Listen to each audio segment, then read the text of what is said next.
Que a graça e a paz de Cristo esteja com todos, que o amor de Deus continue acompanhando e protegendo vocês. E hoje que o Espírito Santo do Senhor esteja ensinando o nosso coração com relação à palavra do Senhor para a nossa vida e a aplicação dessa palavra no nosso viver. Vamos hoje aqui pensar com um pouco de calma, com um pouco de tranquilidade acerca da oração do Pai Nosso. Essa oração tão importante que Jesus usou como modelo para que nós aprendêssemos a orar.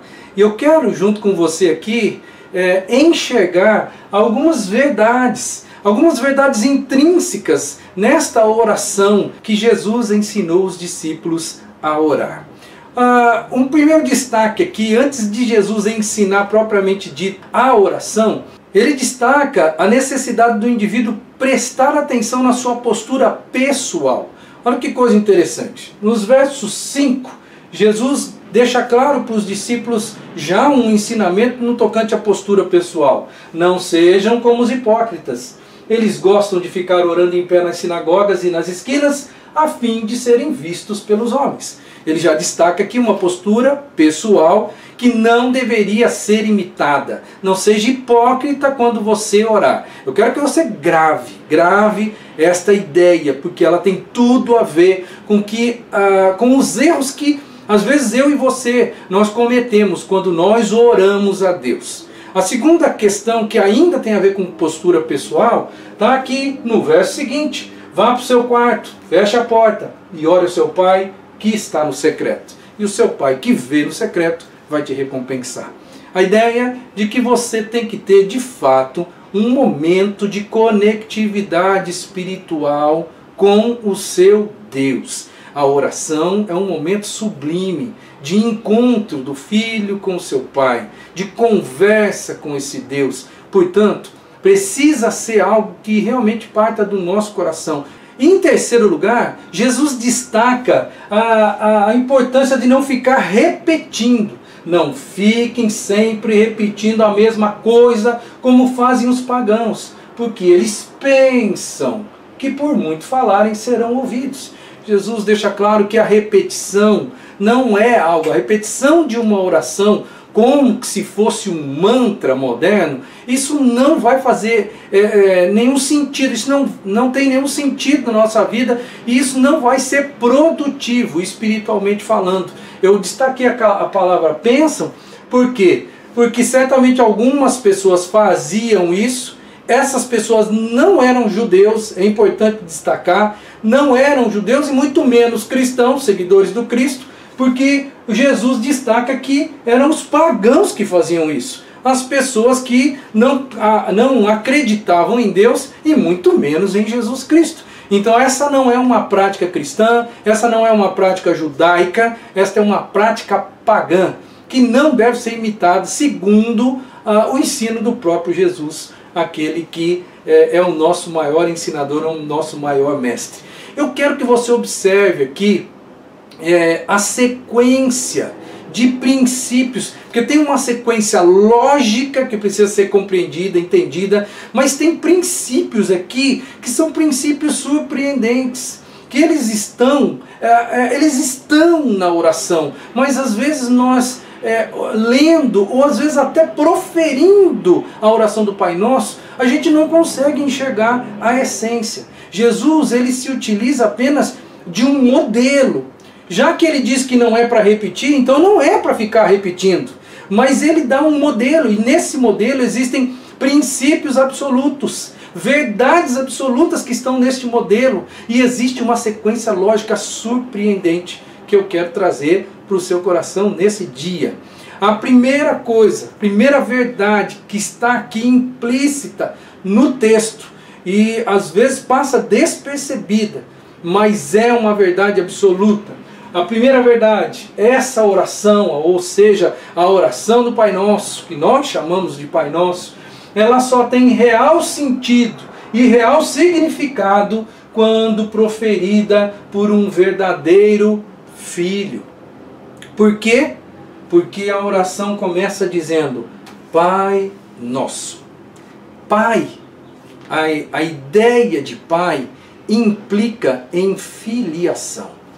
Eu não posso começar uma oração chamando Deus de Pai se eu não sou filho. Você concorda comigo? Implica na questão da filiação. Aí eu vou perguntar para você: você é filho de Deus? Você tem certeza que você é filho de Deus?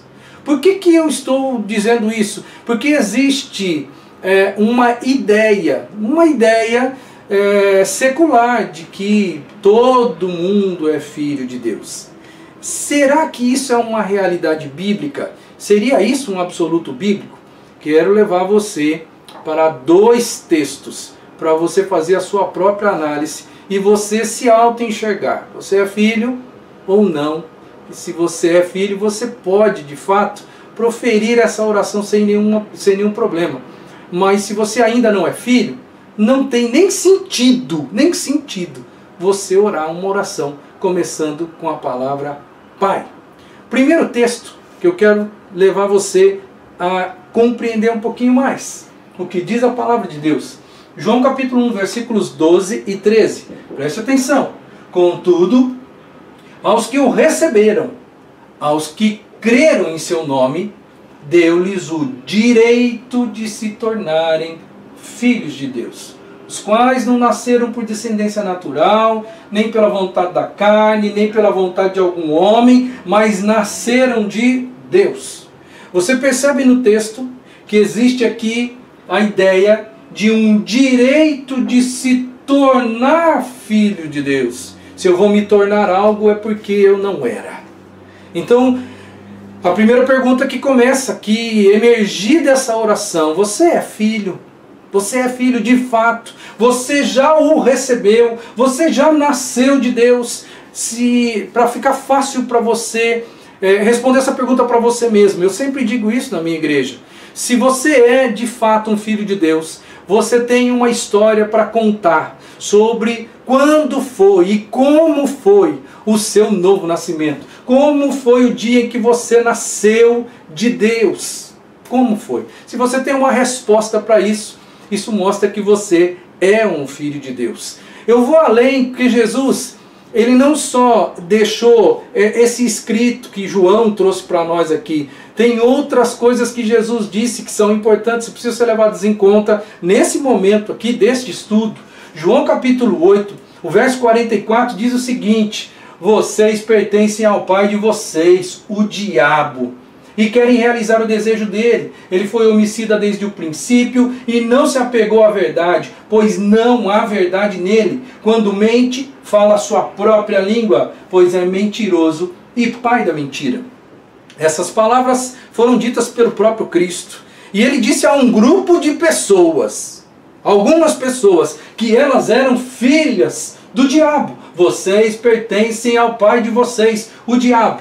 Isso mostra e deixa bem evidente para a gente que nem todo mundo é filho de Deus. Você consegue compreender essa verdade bíblica? É uma verdade bíblica que está aqui. Então não dá para pensar numa oração que começa com Pai. Não dá. Se você não tem o claro entendimento e a certeza absoluta de que você é filho. Ok? Segunda coisa importante. Verdadeiros filhos são adoradores do Pai. O texto da oração, ele continua dizendo: santificado seja o teu nome. Verdadeiros filhos, eles adoram o Pai. Adoram mesmo. Santificar, a palavra santificar, significa colocar à parte, colocar num lugar especial, destacar. Então, santificar o nome de Deus é de fato tornar Deus especial na vida da própria pessoa. Isso é santificar o nome do Senhor. Tornar aquilo diferente, melhor, mais importante, mais destacado na minha vida pessoal. Isso é santificar o nome de Deus. Terceira verdade que eu enxergo no texto: verdadeiros filhos são adoradores que priorizam o reino do Pai em suas vidas. O texto vai dizer, a continuação da oração vai dizer: venha o teu reino. Reino de Deus é prioridade na vida do filho que adora ao Pai. Você vai perceber comigo que esta frase aqui, ela vai crescer com o decorrer dessa mensagem. Você vai perceber que eu vou montar aqui um conceito amplo que está no background da oração do Pai Nosso. E eu quero que você perceba esta realidade que nós vamos montar, que aparentemente não está escrito no Pai Nosso, mas está ali, são verdades absolutas que estão ali nesta oração que Jesus nos ensinou. Então agora vem a ideia de priorizar filhos que são adoradores, mas esses adoradores são aqueles que priorizam o reino do Pai. É por isso que eles pedem: venha o teu reino. A coisa mais importante que Deus quer fazer pela humanidade é instaurar definitivamente o seu reino na terra. E Ele usa o seu povo para que isso aconteça. E se eu, como povo de Deus, priorizar o reino, se eu viver em função do reino e colocar as outras coisas apenas como um adendo da minha vida, de fato, vai ter sentido de eu dizer assim para Deus: venha o teu reino. Tem tantos crentes por aí que a vida deles mostra que eles não estão preocupados com o reino de Deus, que o reino de Deus é secundário, que o reino de Deus é apenas mais um penduricalho na sua vida, não é a prioridade absoluta. E o reino de Deus na vida do filho que é adorador, o reino de Deus é a coisa mais importante. Por isso que o verdadeiro filho é aquele que adora o Pai e que prioriza o reino do Pai. E essa questão de priorizar o reino de Deus é tão importante que Jesus, quando estava aqui na terra, ele fez menção a essa realidade. Olha o que diz o texto de Mateus 6,33, que é um dos textos mais conhecidos na palavra do Senhor, mas que você precisa compreender esta real importância que está narrada na oração do Pai Nosso. Busquem, pois, em primeiro lugar o reino de Deus e a sua justiça, e todas essas coisas lhes serão acrescentadas. Você percebe que Jesus, ao ensinar as pessoas, ele deixa claro: o mais importante na vida de vocês deveria ser o reino de Deus. As outras coisas, Deus vai cuidar na sua vida, cuidar para você. Mas você, o seu papel como cristão, é priorizar o reino de Deus na sua vida. Se você percebe, e é difícil, às vezes a gente não faz isso, a gente não consegue perceber. Já nesses três momentos, existe aqui uma sequência lógica fantástica, que poucos de nós conseguem pegar. No ponto 2, diz respeito ao nome de Deus. Santificado seja o teu nome. Agora, fala do reino, né? O reino de Deus precisa ocupar o lugar principal na minha vida, segundo aquilo que eu acabei de dizer para você. E agora, num quarto ponto, é que eu preciso, de verdade mesmo, fazer a vontade de Deus. Então, é teu nome, é teu reino e é tua vontade. Teu nome, teu reino e tua vontade. São as três coisas que estão juntas aqui. Você observa que nessa oração até agora ninguém pediu nada. Jesus não ensinou a gente a pedir nada ainda para Deus. No entanto, ele já destaca no início da oração a importância do nome de Deus ser santificado, né, do reino de Deus ser priorizado. E agora, num quarto momento, vem a próxima coisa aqui, que é instaurar a vontade, ou seja, a tua vontade. Instaurar a vontade de Deus aqui na terra. Quarto ponto: verdadeiros filhos são adoradores que priorizam o reino do Pai, servindo-o de forma real e prática. O texto continua dizendo: seja feita a tua vontade, assim na terra como no céu. Para fazer a vontade de Deus na terra, quais são os elementos que são necessários? É necessário uma orientação que venha dos céus, da parte de Deus. E para fazer algo na terra, Deus usa a igreja. Deus usa eu e você. Então, meu querido, para que esse ponto se cumpra, para que a vontade de Deus seja executada aqui na terra, eu e você, igreja do Senhor, nós precisamos servir a Deus. Mas não é servir da boca para fora. Não, não, não. Porque tem muita gente que fala que serve a Deus, que serve a Deus, que serve a Deus, mas a prioridade da vida dele não é o serviço ao reino dos céus. O reino dos céus está longe de ser a prioridade como Jesus disse que deveria ser. É por isso que eu estou colocando aqui que eu preciso servir a Deus de forma real e prática, não só da boca. Eu não posso dizer que eu sou servo de Deus se de verdade mesmo na minha vida não existe serviço para o reino, se eu não executo um serviço para o reino. Muitos crentes, eles se escondem, eles oram até a boca diz, eu sou seu servo, Senhor, eis aqui o teu servo, mas é um servo que não serve, é um servo que não faz, não executa algo, não faz a vontade de Deus, nem na sua própria vida, quanto mais na vida dos outros, na vida do próximo, para melhorar uma sociedade. Por isso que os verdadeiros filhos, eles são adoradores, e são adoradores que priorizam, mas eles servem, não é só da boca para fora. Jesus, conversando com seus discípulos, disse que a coisa mais importante no cristianismo, ou para os cristãos, deveria ser o serviço. Ele chamou-nos para sermos servos.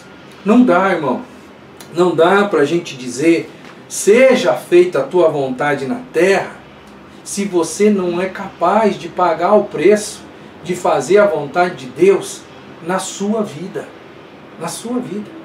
Não dá para dizer isso. Não dá para dizer, olha, Deus, que a tua vontade seja feita aqui na terra do jeito que ela é feita no céu. Se você não é capaz de fazer a vontade de Deus na própria vida, quanto mais na vida das outras pessoas. Quinta realidade, verdadeiros filhos são adoradores que priorizam o reino do Pai, servindo-o de forma real e prática, enquanto vivem felizes e despreocupados na dependência paterna. A oração do Pai Nosso continua dizendo, dá-nos hoje o nosso pão de cada dia. A palavra-chave aqui, é claro que é dependência. Note que a oração diz, dá-nos Deus hoje o pão nosso de cada dia. Isso mostra gente confiante em Deus, gente dependente de Deus, que sabe que o sustento, que o pão vem das mãos do Pai, vem das mãos do próprio Deus. Mas isso não é uma realidade absoluta na vida dos cristãos hoje. Os cristãos, a grande maioria dos cristãos, não são dependentes de Deus. Eles dizem que são dependentes de Deus, mas na verdade eles são dependentes deles mesmos, das suas próprias forças, do seu trabalho, daquilo que ele pode adquirir. E eu digo que nós somos dependentes de nós mesmos, porque nós ficamos com muito medo do futuro. Quem é dependente de Deus, tem condição de orar e pedir o pão de cada dia, mas pedir para hoje. E não vai se preocupar com o dia de amanhã, porque amanhã ele vai pedir de novo o pão de cada dia para Deus, e Deus vai conceder. O cristão verdadeiro, autêntico, é aquele que depende e confia no Senhor, não confia nas próprias mãos, não confia no trabalho, não confia naquilo que gera renda para ele, para que ele possa se sustentar. Ele entende o lugar do trabalho na vida dele, ele entende que Deus está acima do trabalho, que é o Senhor, que é de fato aquele que é o sustentador, que supre as suas carências, todas as suas necessidades físicas, materiais, emocionais, espirituais. Um verdadeiro cristão tem como orar, ele consegue orar. Deus, é o Senhor que me dá o meu pão, me dá o pão de hoje. Não vou me preocupar com o dia de amanhã. Olha, meu querido, via de regra, filhos não se preocupam com boletos bancários, certo? Quanto menores eles forem, menos eles se preocupam com boletos bancários. Você concorda comigo? Eu tenho certeza. Eu tenho uma criança de 8 anos e ela nem sabe o que é um boleto bancário. Sabe por quê? Ela também não se preocupa com... Ela não perde a paz por causa de boleto bancário. Sabe por quê? Porque ela tem um pai. Ela tem um pai que sabe que cuida dela. Ela nem sabe que boleto bancário existe.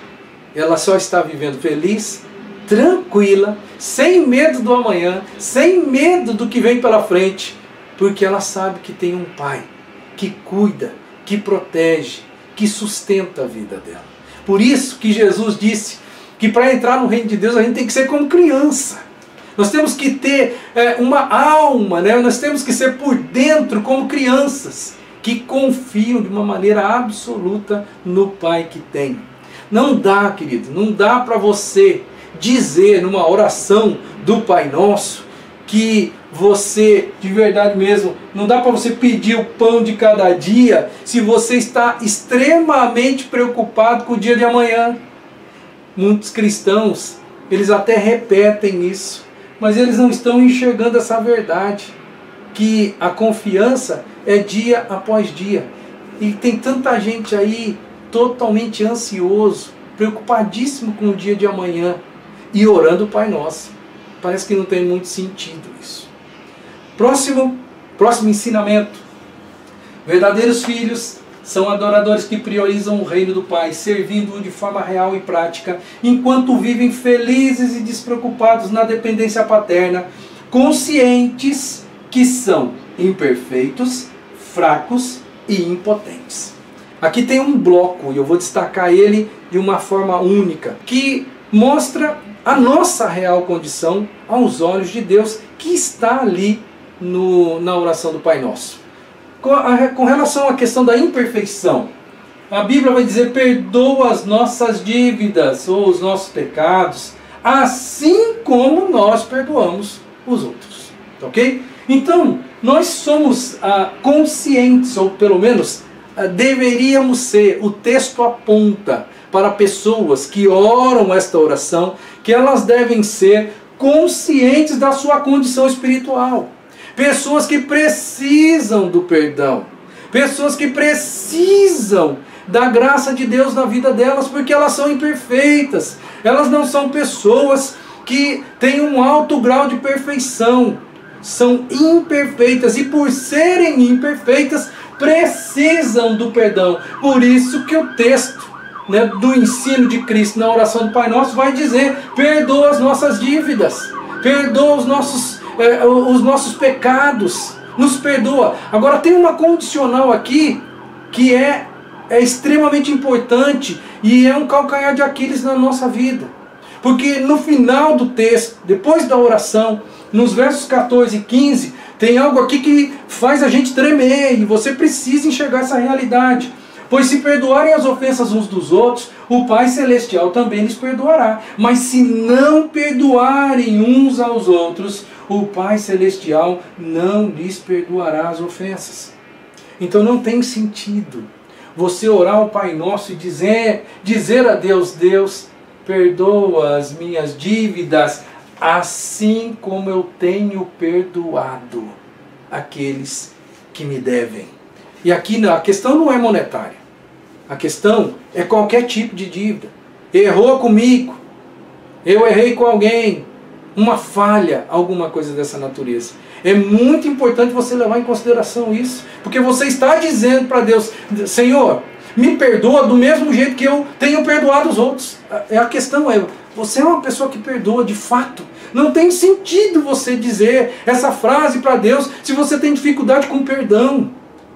Jesus quer ensinar a gente através dessa oração, que perdão precisa ser algo vivo na minha e na sua vida. Por isso, o texto destaca nas entrelinhas a nossa imperfeição, a minha e a sua. O problema é que nós somos imperfeitos e cobramos perfeição do próximo. Segunda coisa que o texto vai dizer, dentro da ótica da nossa fraqueza, porque o texto vai dizer: e não nos deixe cair em tentação. Somos, ou deveríamos ser, pessoas conscientes da nossa fraqueza. O texto aponta para essa realidade, que eu preciso ser consciente da minha fraqueza. Por isso eu devo pedir a Deus: Senhor, não me deixe cair em tentação. Eu preciso de sustento, eu preciso de ajuda. Agora não dá, irmão, Não dá para você fazer uma oração dessa se você vive flertando com as tentações. Certo? Tem muita gente que fica repetindo a oração do Pai Nosso, dizendo: não me deixe cair em tentação, mas vive flertando com as tentações da vida. Tem sentido você fazer isso? Não tem sentido. Terceira coisa, a questão da nossa impotência, porque o texto vai dizer: mas livra-nos do mal, ou livra-nos do maligno, da figura do maligno. Isso mostra que nós devemos ser conscientes da nossa impotência, de que nós não conseguimos nos desvencilhar do maligno, daquele que ataca as nossas vidas. Agora, meu querido, também não tem sentido você dizer isso para Deus: Senhor, me livra, se você acha que você é capaz de se livrar, se você acha que você é competente o suficiente, que você confia tanto em si mesmo. Porque se você confia tanto em si mesmo, não tem sentido você dizer: me livra, Senhor, do mal. E tem gente que confia tanto em si mesmo que acha que não vai ser derrubado pelo maligno.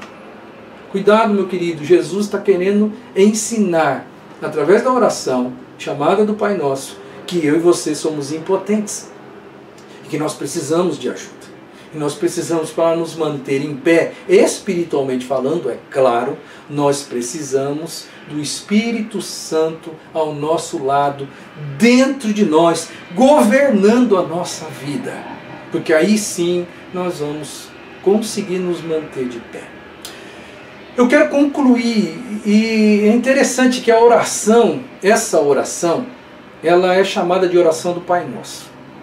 Mas eu confesso para você que se fosse eu mudaria o nome dessa oração para, não a oração do Pai Nosso, mas a oração do Filho verdadeiro. Porque essa é a oração de um filho verdadeiro. É a oração de um filho autêntico, ou dos filhos autênticos. Não a oração do Pai Nosso, é a oração do Filho. É o Filho que vai até o Pai dizendo essas palavras. E eu quero completar aquela frase que eu estou construindo com você aqui. E com essa frase nós vamos fechar essa palavra de Deus para a sua vida. E é o último ensinamento que existe aqui.